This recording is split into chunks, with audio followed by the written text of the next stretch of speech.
Hello everyone, welcome to Topper's Notes. I'm Rashmi and let's begin with today's current affairs. Our first article is Four High Courts got new Chief Justices.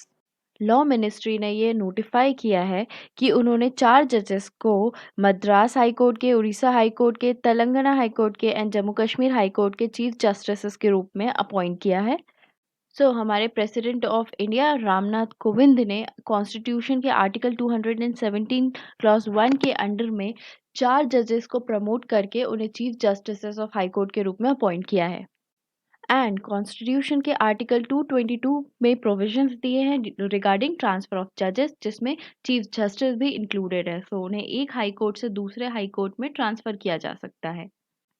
Law ministry ने ये तो point notify किया है कि उन्होंने Madras, Orissa, Telangana and Jammu Kashmir में chief justice को appoint किया है। साथ में उन्होंने 10 अदर जजेस, जिसमें 4 चीफ जस्टिस इंक्लूडेड है, उनको ट्रांसफ़र भी किया है।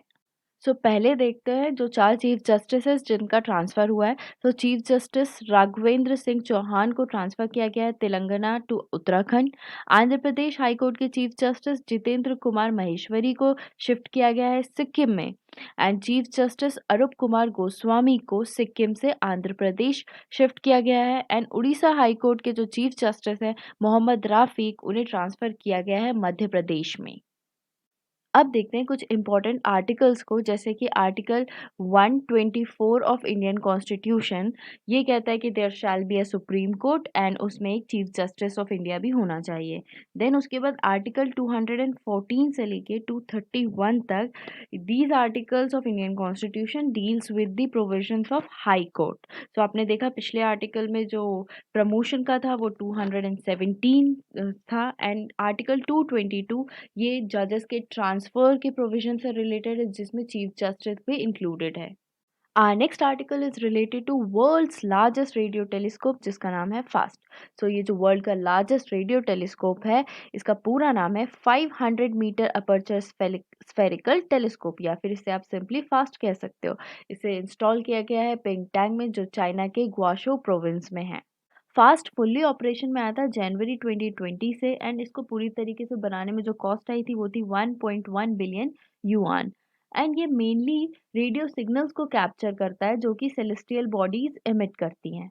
नेक्स्ट आर्टिकल इज कि एनआईएसटी ने सिंगल यूज प्लास्टिक का एक ऑल्टरनेटिव को डेवलप किया है। ये जो ऑल्टरनेटिव है ये बनेगा एग्रीकल्चर रेसिड्यूज से एंड उसके बाय प्रोडक्ट से। ये बनाएंगे बायोडिग्रेडेबल टेबलवेयर्स, जिसमें इंक्लूडेड हैं जैसे कि प्लेट्स, कटलरीज, कप्स। एंड ये जो बायोडिग्रेडेबल टेबलवेयर्स हैं इनकी शेल्फ लाइफ होगी 6 मंथ्स तक की एंड ये हीट रेजिस्टेंस भी रहेंगे अप टू 100 डिग्री सेल्सियस।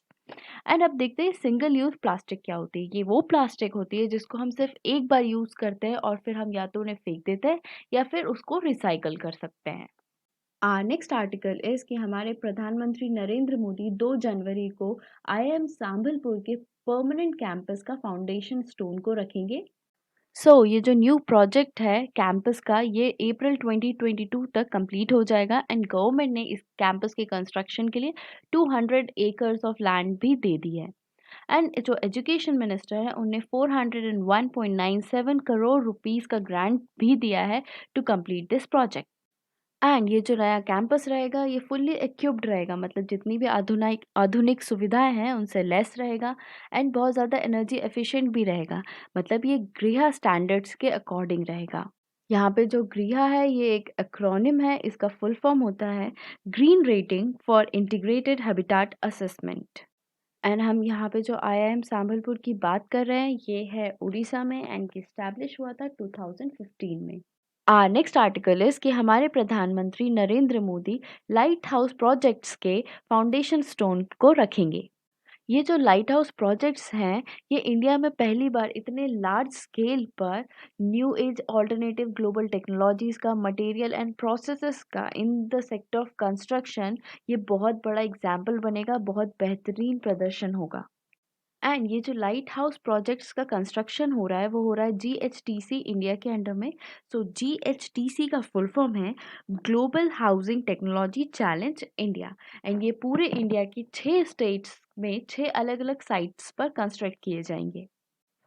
सो हम जो 6 स्टेट्स और उनकी जो 6 साइट्स की बात कर रहे थे, अब ये रही आपके सामने। सो एक साइट है मध्य प्रदेश के इंदौर में, एक कंस्ट्रक्ट होगा गुजरात के राजकोट में, एक होगा तमिलनाडु के चेन्नई में, झारखंड के रांची में, त्रिपुरा के अगरतला में एंड उत्तर प्रदेश के लखनऊ में।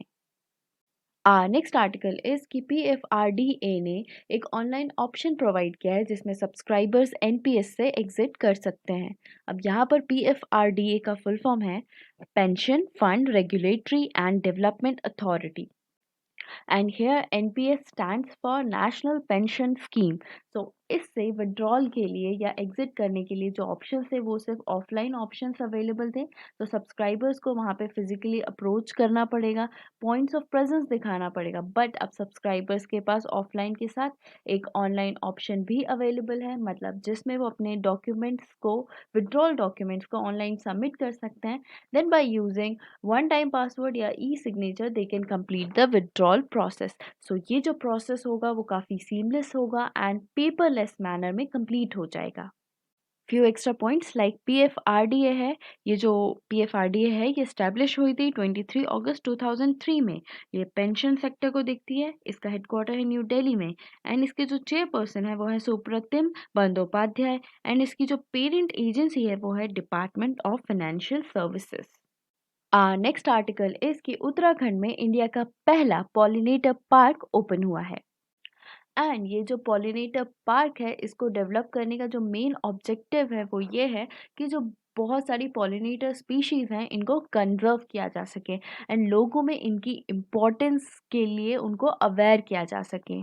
एंड फर्दर ये रिसर्च एंड डेवलपमेंट में भी बढ़ावा देना चाहते हैं कि ये जो पॉलिनेशन की जो प्रोसेस में जो पॉलिनेटर स्पीसीज़ इन्वॉल्व हैं उनके हैबिटाट को क्या क्या खतरे हैं एंड पोल्यूशन का इन पॉलिनेटर्स पर क्या इफ़ेक्ट है, इन सब में और ज़्यादा रिसर्च हो सके।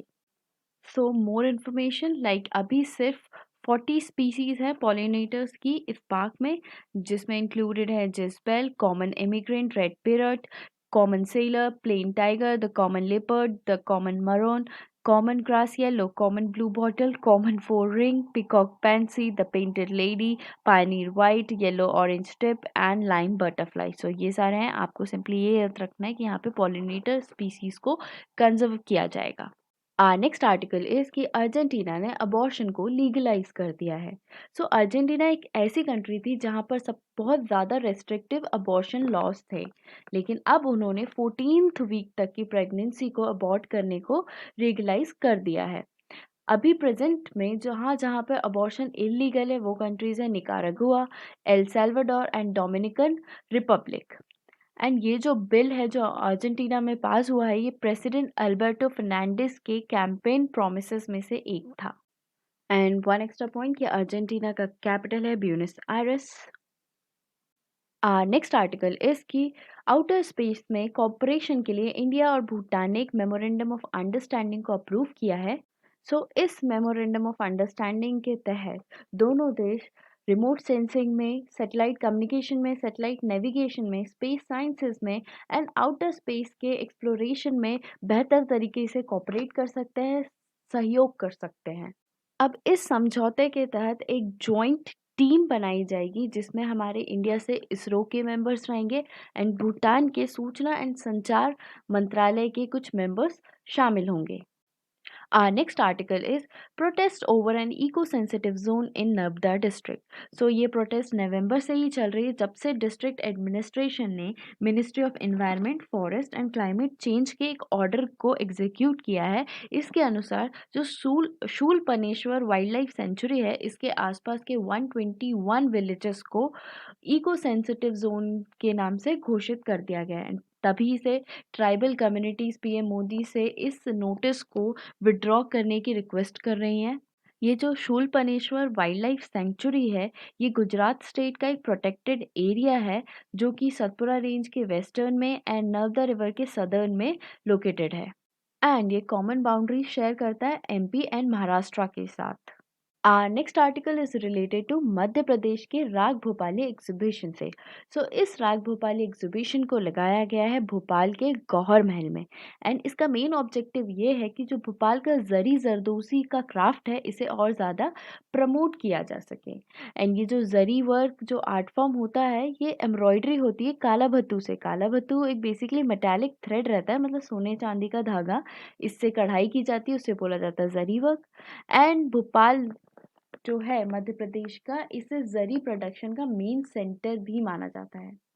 एंड मध्य प्रदेश का भोपाल जरी प्रोडक्शन का एक सेंटर है। So this was all for today. Thank you so much for watching.